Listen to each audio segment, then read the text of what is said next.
Hey, what's up, friends? This is Alex, and today I want to talk about my personal experiences with trailer music. I want to make this video for a few reasons. One of which is that before, like this afternoon, I was streaming on Twitch and I was composing this dark hybrid trailer track from scratch, and a few questions popped up during the stream, which were very interesting and prompted me to do this video. By the way, the stream will be available tomorrow. I'm gonna publish it tomorrow on YouTube. It's nothing too fancy, but it's just maybe might be interesting to watch just to wrote this intro for this, hybrid orchestral trailer track. But as I was writing it, first question that popped up was, Alex, do you still compose for trailer music publishers?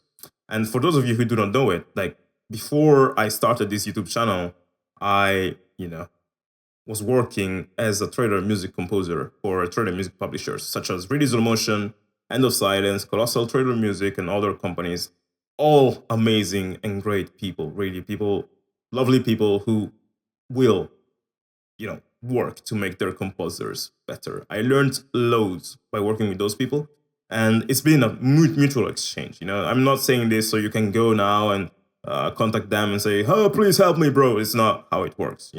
These are people who, like, they are professionals. So if you want to work with them, you need to be a professional yourself. I didn't even think of contacting them before spending a few years learning how to write music that sounds good. When I got to the point where I was like, okay, my music starts to sound a bit professional, and I'm seeing that I sell quite a lot on Audio Django, so lots of people are finding professional use for it. Maybe I can start contacting labels. So that's what I did. That's the point where I was like, let me contact labels. So I'm not saying go to the labels and they're going to help you. I'm saying if you help yourself and you become a professional composer and your music sounds great and now it's like viable for traders, then you can contact these labels. And by working with them, you can learn a lot. That's what happened with me. I learned lots and I don't regret any single thing. But after a few years of doing that, though, I had to quit personally because I felt it wasn't for me anymore. And I want to talk about a little bit about that. But I want to explain a bit how it works. And I already did in my video 5 ways to make a living as a composer from 2 years ago. And this video is still valuable. And if you're wondering how I make my money as a composer or whatever, the answers are in that video, personally. Trailer music is one of the 5 ways, but I'm not doing it anymore. So that's the answer to the one question I got on Twitch today. And I also wanted to make this video because you guys might have seen me like vouch and speak so highly about the Avenant courses and the Trailer Music Academy courses, which can teach you about how to compose trailer music in, today's standards, how to write the music that is used in trailers nowadays, and how to get to your placements faster. And those courses are freaking amazing if you want to do that. Like if you want to have your music be used in movies, like movie trailers and stuff like that, and you want to reap some nice rewards from it. Like personally, when I was doing trailer music, I got quite some few successes. Like I got some placements, and I was able to go to Japan twice and pay the bills for a few for some time thanks to the trailer music income. It was great, and I met so many awesome people. But now, if you picked up those courses, and maybe you went through those courses, you might have found that it's not so easy, and that is real. Actually, composing music for trailers is simple. There's lots of rules you can follow, lots of formulas you can follow that can take you to that success very, very fast. But you have to take in a few things. Like the process itself might be a bit slow. The process of actually writing a song and putting the song, like having the song placed in an album, can take months. Because you go through the process of writing the song, you go through the feedback with the label supervisor. Then you have to wait for the album to actually get mastered. You have to wait for the album to actually get released. And when it gets released, you have to hope that your track gets placements. And placements can even take a year to happen, or 2 years, And then when the placement happens, maybe you will have to wait for the money to be transferred from, the movie studio to their lawyers, to the lawyers, to the label, to your pro, and then from your pro to you or something. Like it's very it's a chain of events that involves loads of waiting, it involves loads of luck. So surely it's not easy. And if at the end of all of that, you also have to consider that this, like the trailer music, is becoming way more of a known medium now. Back when I started, the people who knew about it were very few. Now it's becoming way more mainstream, and loads of people are getting exposed to that. Also, thanks to these courses, of course.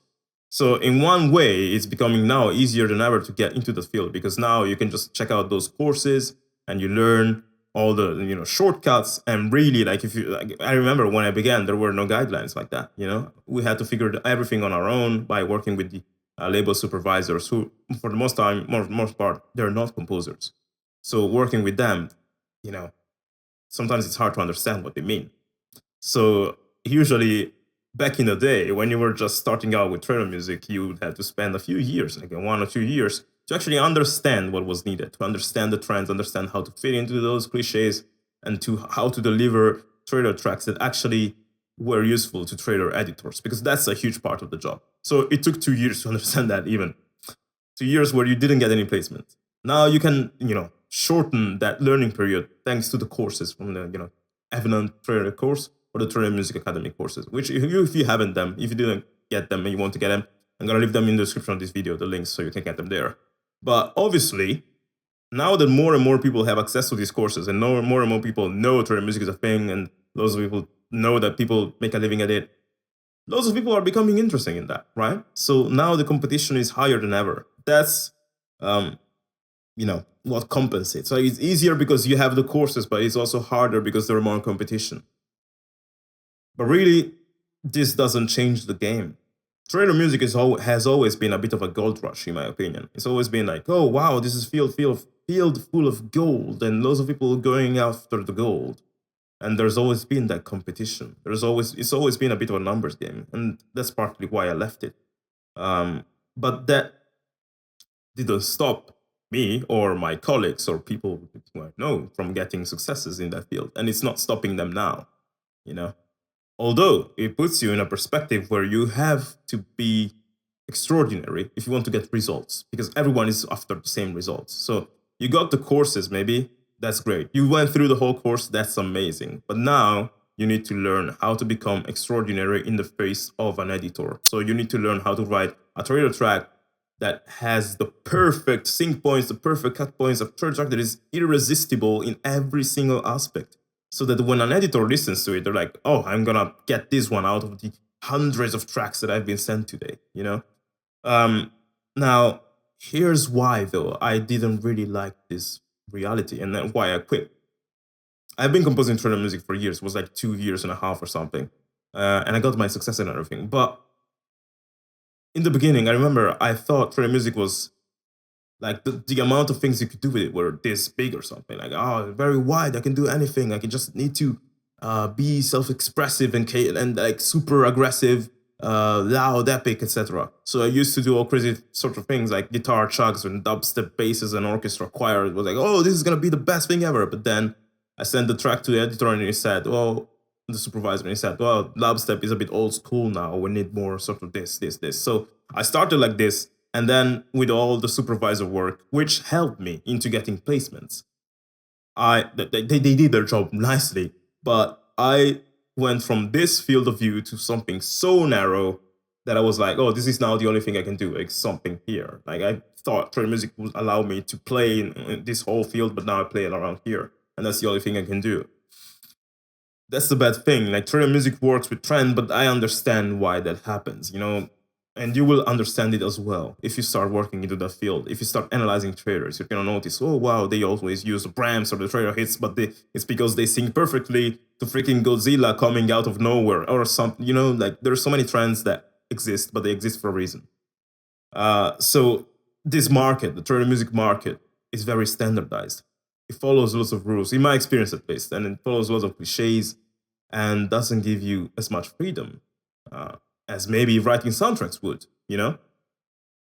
And I'm not sure if I really like that personally. When I sat down and composed, I found myself composing the same song, just written in a different way, but it was always the same, like aggressive sound design, hits, whatever, Brahms, and it's like there's so much more the music can be for me, and I felt as if my growth was stifled. My growth was as if I sold kind of like my artistic intuition, so to speak,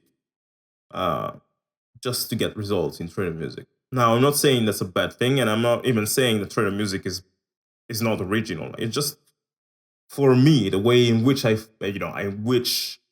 see it personally as a genre, and the way in which I composed it. I tried to be original, and I tried to be groundbreaking, and when I did that, it didn't get me good results. So I then tried to write something more generic, more trailer or basic stuff like that, formulaic, and I got results, and I was like, oh, this is like, well, so the tracks that I thought this is shit got placements, and the tracks that I thought, oh, this is amazing, didn't get any attention. So one of the questions that I received today on Twitch was relevant to this. It's a guy who wrote a convoluted question, pretty much saying, I'm not sure if how can I? He asked me, how can I surround myself with people who take my music seriously? Because this guy has been, like he said, when he was little, he tried to learn violin, but then people didn't take him seriously, and he lost encouragement, and he stopped being motivated to play his violin, and now he's starting to compose music. And he has the same happen. Like what he said, when I post a track on SoundCloud, it only gets a few plays, but no one cares, and I don't feel motivated to do it.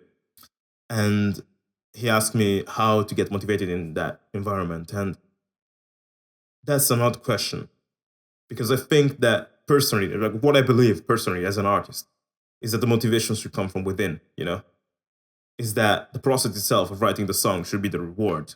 I'm not saying you should work for free, but I'm saying that the work you do as an artist should feel fulfilling from the moment you sit down and do that work. If you like, when I wrote The Landing cover, after saying I'm gonna take a pause from trailer music, I wrote that cover of The Landing, which is the first video on this YouTube channel, I think. And that was a work of passion. I spent 200 hours on that track, 200, but every single hour I was like, whoa, this is amazing, this is incredible. I had so much fun, and I learned so much, and I felt as if I was doing something of value, something that would outlast me, like something that if it didn't get placed in a trailer, people would still listen to it, something that matters. And for me, I'm not saying that everyone should write Final Fantasy covers, but for me personally, a person who actually picked up music because of Final Fantasy, a person who loves to experiment, to tell stories, I love to be free, I love to use synthesizers as well as orchestra, as well as trumpet solos, whatever, everything I want to do in my tracks. I love that. If you listen to my Cuphead cover, you listen then to like my Green Hill Zone from Sonic and my Terra's theme crossover Skyrim, like you notice there's so much diversity in the music I make now. And that could have never been achieved with trailer music. And there's a reason for it. Like, I totally understand that it doesn't make sense at all for a trailer editor to use a Final Fantasy cover in a trailer. It's like, they cannot even do that. Or if they do that, it's gonna be very hard to sync that to a video. They work with like hundreds of videos per month or something, and they have to find tracks that fit those videos from the get-go. So it doesn't make sense for a trailer editor to go and pick a track that doesn't have the trailer structure and doesn't have the trailer cliches and just try to find a way to fit it there. Because if he does that, he's gonna lose lots of hours of work he could have spent on other songs. So in that sense, that's why trailer music is standardized. That's why trailer music is formulaic, and that's why I couldn't stand making trailer music. I personally, I'm on a high when I make music that makes me feel like I'm being very creative, I'm being explorative, and I'm discovering new things, because also I feel like I'm very late. I started making music when I was 20 years old, and I still cannot play instruments very well, and there's so many things I cannot do, there's so many limits I have as a composer, and if I sit down and write the same trailer song every freaking day to get placements, I might get my placements, but what happens if trailer music dies, What happens if the trends die and the industry explodes? All I will have ever learned to compose is trailer music, and if that dies, I'll be like, fuck, I spent all my years writing this genre that I don't even like, and I didn't learn anything outside of how to write this genre, and now I'm useless. I'd much rather spend years making stuff that allows me to grow as a composer in many different ways, in the ways in which I value my growth, and then that way, if that thing explodes, all the time I spent doing that, I will have enjoyed it, and I will have learned valuable things. So I didn't find that in trailer music. I thought it was gonna be that for me, and it wasn't. But this is just personal. There's so many friends of mine who make trailer music still to this day, and they earned probably, I don't know, loads of like, as much fulfillment as much as money. Like for them, it's like their calling. They love it. They sit down every day. They're like, oh, I cannot wait to create this interesting sound, see this bram and everything. And I love to see the joy in people. I love it. But I also have to admit it when I don't feel it myself in something, So for the guy who told me, how can I find motivation? You should put yourself in a position where whatever you're doing makes you feel grateful and motivated, because the process of doing it is the joy itself, is the reward itself. Then if you find ways to monetize it, that's even better, that's the best. That's why I love, the fact that I can teach tutorials on YouTube, and then I can do private lessons with people who are, willing to pay to get private, my attention in private, and to have me give them more advices personally to them. Like, that's something I love. I love teaching, and I love the fact that it can also pay the bills. And that's also why this YouTube channel has become a foundation for me, really. So that's pretty much like the big reason why I personally quit. But it's not like I quit forever, I got bored of it because I felt like my learning of my learning process of it kind of peaked. I felt as if I was learning nothing new, but from the beginning until the end, I learned loads of things that I'm still using this day in my normal music.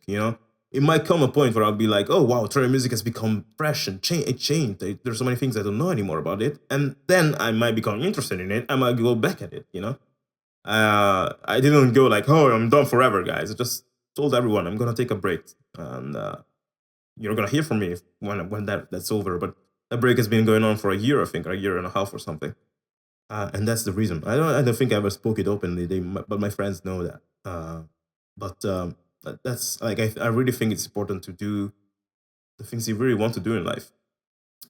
And now, of course, if I had no choice, if it was like you either make trailer music or you die of starvation or you go work at McDonald's, maybe it would have been different, But thankfully, I found so many different ways of monetizing my music, so I'm still able to be a composer and live with what I earn by doing music. And if you're curious about the ways in which I personally make music, earn a living, I talked about that in my videos, 5 ways to make a living as a composer. I'm gonna leave it in the description of this video. But yeah, back to trailer music itself. I still, despite that, I still highly recommend it to people who like the genre. I don't recommend doing it as a shortcut to make money if you're not really passionate about it, because you will burn out. You will. The fact is that there's now this incredible competition. There's now an incredible amount of people who are doing it. Every day, new composers come, and that means that to really reap your rewards in trailer music, you need to work your ass off twice than your competition. You need to be smarter. You need to work harder. You need to be more of service to the industry itself. So you need to be in a position where you're like, here is me, have everything. It's like, tell me what you want to do. Tell me what you want to have and I'll give it all to you. So you need to be in a position to serve, You need to be humble, and you need to understand the cliches exist for a reason, and you need to be able to comply with the cliches. I am humble. I like the idea of serving people, which is the entire reason why I love to make YouTube videos like this one. But I'm not able to comply to those rules. I can tell it, I can understand logically, I have to comply with those rules, but whenever I compose, you're going to see that on the stream that I'm going to post tomorrow. Whenever I compose a track, it's hard for me to fit in a specific little niche, or to say, oh, I want to compose this genre, and I cannot experiment. Or it's hard for me to not be very melodic. And in trailer music, sometimes you need to be very minimal, and for me, that was very tough. So rather than doing something that comes very hard for me, I decided to do something that comes very natural for me, even though it's less glamorous, Like when I go to, I don't know, cocktail parties, or I meet someone, and, back in the day, I told them, when they asked me what I did for a living, I told them, well, I'm a composer for trailer music, whatever. And I still say that, damn it, sometimes, but, oh yeah, composer for trailer music, and they will be like, oh, wow, it's awesome. Yeah, I made the music for Ben-Hur, like in John Wick Chapter 2, like the movies, is like Alien Covenant. They will be like, oh, wow, that's speaks something. It's like, oh, I worked on that Hollywood movie that you just saw. It's great. It's an entirely different thing to say, hey, yeah, I'm a composer and I'm a music teacher and I'm also a YouTuber and I make sometimes music covers on YouTube, whatever. Like, that creates a whole different vibe. It's not as glamorous. It's not as cool, really. But it's something that, for me personally, it's way cooler. Like, personally, I admire the freaking Family Jewels or, you know, Smooth McGroove, the people who make covers of video game music because of their talent rather than people who get placements. But that's just me. It's because I love video games more than I love Hollywood. I never had a huge love for Hollywood, honestly. So personally, for me, that the making of covers, like working in the video game music stuff, that's way more cool. And my ultimate dream as a composer, or rather one of my ultimate dreams, would be to compose music for a Final Fantasy game. And what do you think is more likely? Would Square Enix notice me if I make like 200 covers of Final Fantasy tracks and then contact them telling them, hey, I arranged 200 of your songs in this epic orchestral style and I would love to work as an arranger on your next game? Or would they notice me if I just made music for random traders and then went and told them, hey, none of the music I made is tied to Final Fantasy in any way, but look, all these Hollywood companies use my music. Do you want to work with me? Now, the answer for me is not clear, but what I believe is that, or what I want to believe is that Square Enix would go to someone who actually shows that he has the skills, but he also has the passion for the Final Fantasy games. And I would say that my Final Fantasy covers are pretty, like, they sound pretty damn professional. So the skills are there, the passion is there as well. Instead, if I did all, music that doesn't, it's not in that genre, it's not in that style, it doesn't, like, it's not correlated to Final Fantasy in any way, and then I'm go to Square Enix, I will just be a number. I would just be another composer who doesn't have a story to tell in Final Fantasy terms, and I'd much rather be specialized in video game music. So I'm trying to segue into that a little bit, and so that's my experience. But again, I don't want this to be like the reason why you don't do it. If you're passionate about it, do it. If you're not passionate about it, and you know you're just doing it as a way to make money, that's not bad. I mean, it's not bad. It can be a great thing. It could be a great part-time job, but just know you're gonna have to work your ass off a lot, really. Today, even more so, even more than yesterday. And it's possible to to earn some great money at it, but know that it's gonna be hard. And the people who are in it because they love it are gonna overthrow you. They're gonna, I wouldn't say steal the placements. They're gonna get all the placements that are rightfully theirs, because they just work 3 times more than you and they love it, while you work way less and the little work you do, you're gonna hate it.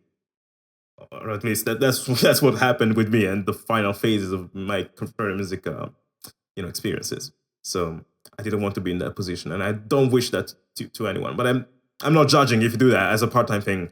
You just do it to raise some money. But whatever you do, just try to do it with the thought in mind of being in service of the people and the clients you're working for. That's my advice. And yeah, I think this video was very long, and I'm gonna cut it now. And I'll see you tomorrow in my live stream where I can try to compose a trailer track from scratch. Bye bye.